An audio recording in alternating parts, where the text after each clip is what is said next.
There's an impending doom about to be set upon the Marvel Cinematic Universe, a Doctor of Doom who's both grounded and cosmic, whose story is both deeply personal and galactic in scale, who is vaingloriously over the top in his overly hubristic arrogance, whose egotistical narcissism and unabashed, unapologetic pride and unquenchable ambition have touched every corner of the Marvel Universe. It's bordering on outrageously cartoonish and endearing.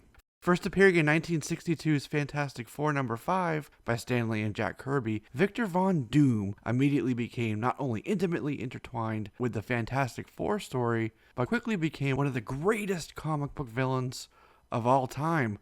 His story is so complicated we can't possibly cover it all in a small amount of time here, so this is his origin and some of his greatest adventures over the years. Let's talk about Dr. Doom. Before we start, let me thank you for watching JLS Comics, whether it's your first time here or you're back for more. Don't forget to share this and subscribe so you don't miss all of our videos we make each week, just like this one. Let's get on to the video. Well, he debuted in 1962. It wouldn't be until 1964, a few years later, with Fantastic Four Annual 2, where we would learn his true origin story, a story which would evolve and continue to be fleshed out as the decades went on. Werner Von Doom was a Romani doctor living in Latveria, although not a Romani himself. Eventually, he met a Romani witch from the Zafiro clan, the Gypsy Witch as she was known, named Cynthia.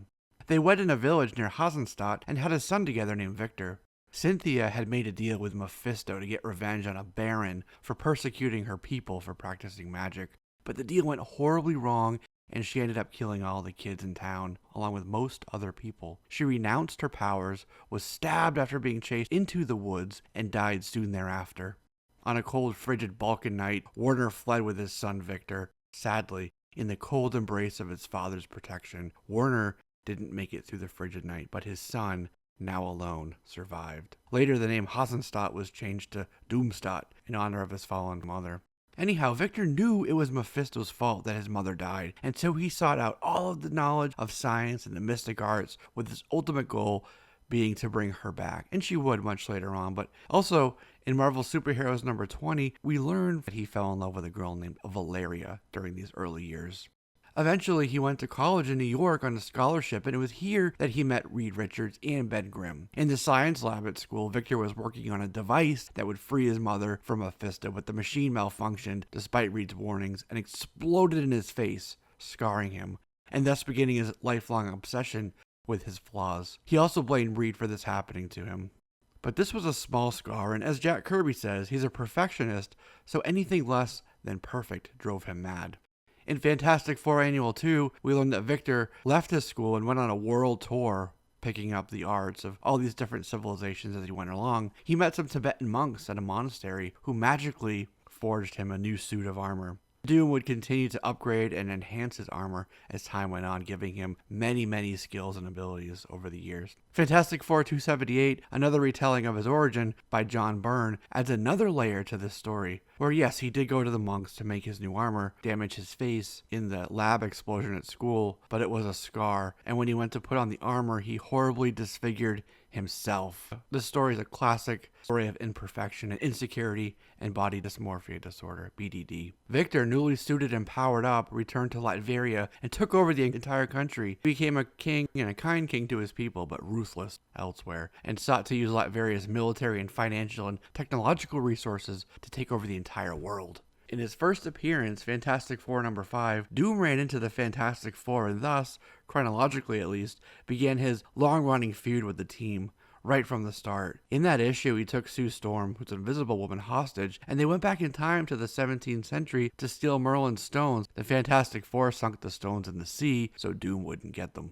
Starting in Fantastic Four #57, Doom stole the power cosmic from Silver Surfer along with his board, with which he could surf the spaceways, except that the barrier that Galactus had put up punished Silver Surfer was still active, blocking him from leaving Earth. And when he hit the barrier, the powers ultimately transferred back to Nor and Rad. In the 1980s, the Marvel Cinematic Universe was shaken to its core when Beyonder created Battleworld and forced all of Earth's mightiest to fight. Doom stole Galactus' power and used this immense power to gain more power. He actually attacked the Beyonder. Doom was defeated, but still managed to steal the Beyonder's power on top of his Galactus power, and he was supremely powerful, almost too powerful, nearly touching the hand of the one above all himself, or herself. The the Beyonder used the same device on him and stole his power back. At one point, Johnny Storm, Human Torch, reached out to Victor for help because his sister Sue was having problems relating to her on-the-way baby. He did help, but in turn requested that she be named Valeria in honor of his love from the early days in Latveria.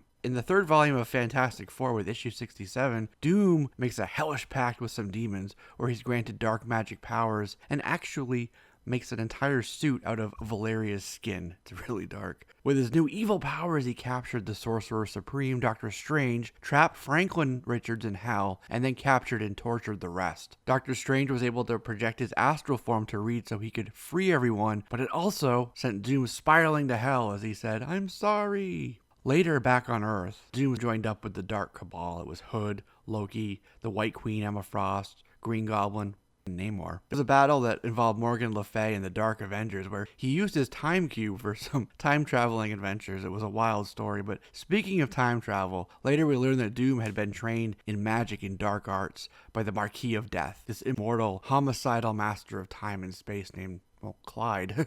Doom was the Marquis' apprentice.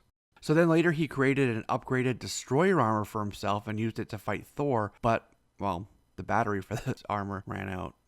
It looked like Doom died when he helped the Future Foundation and Reed Alpha battle some mad Celestials. And instead of death, he was transported to the International Council of Reeds, where he was given 2 Infinity Gauntlets from other universes, along with a multitude of other dead Dooms that were taken and lobotomized from everywhere else in the multiverse. With these resources, he created the Parliament of Doom. Also in FF number 23, he was able to go to the universes that were home to the 2 Infinity Gauntlets and create life in those now dead spaces. He created life there, life which would turn on him and require the help of the Fantastic Four and Valeria, who actually brought him back to Earth 616. And then in Doom War, Doom wanted to steal the vibranium resources from Wakanda, and this might be the basis for the Black Panther 2 MCU film. See my video on that, there's a link to it right here. Doom started going around killing different universes' molecule men. When these molecule men were killed, that entire universe would die with them. Thus began the incursions that led to another Secret Wars. In 2015, Doom was able to retain the Beyonder's power and become the Emperor God of the entire multiverse, keeping reality from crumbling through sheer force of his own will. After that event happened and Doom was defeated, the world went back to the 616 status quo. Almost. One thing that changed was that Victor no longer had his facial scarring, and he had a brighter outlook on life. He wasn't as much that maniacal, diabolical villain that he's been this whole time. So when the second Civil War happened, and Tony Stark was in a coma, Victor decided to take up the mantle as the infamous Iron Man. But it wasn't long before this was undone. In Iron Man 600, in a battle with the villain called the Hood, the same Hood that was in the Dark Cabal with him, once again scarred, and this time by the Hood's dark magic. So he tucked his tail between his legs and fled back to Latveria, now coming back into his darker self. Recently, Dr. Doom had found himself on the opposite of the make a black hole to fix climate change argument. Latveria blew up the home of the Atleon Project, and in turn, Doom was assassinated by Taskmaster and sent to the Hell dimension where Mephisto rules, calling them together after their first encounter many decades ago. Doom conjured up an infernal, devilish new set of armor, and Lady Death revealed that Doom needs to return to Earth as he's destined to become Death's greatest servant, greater than Thanos himself. Doom has and can summon demons. He also owns a mechanized army of stormtroopers that he calls Doombot. He also used objects like I told you, the Cosmic Cube, 2 Infinity Gauntlets, the Mokluan rings, but his story is so deeply rooted in the humanistic side of things, grounded. He can easily play both aspects of the MCU once he comes to the screen. And each of those times Doom got those cosmic powers, though, his power became incalculable. Here's an interesting quote from Stan Lee on Dr. Doom. He says Dr. Doom's not a villain. Now this is of course ignoring all of the death and treason and war that he's caused, but here's what Stan Lee said about Dr. Doom. Everybody has Dr. Doom misunderstood. Everybody thinks he's a criminal, but all he wants is to rule the world. Now if you really think about it objectively, you could just walk up to a police officer and you could say, "Excuse me, officer, I want to rule the world." He can't arrest you. It's not a crime to want to rule the world. So there you have it, folks. Story of Dr. Doom. And that's a wrap on this one. As always, I look forward to your comments, questions, additions, and suggestions down below. Don't forget to subscribe so you can be a part of all of our videos new and old. Check out our playlists. share this on your social media. I'm Jesse, this is JLS Comics, and I'll see you soon.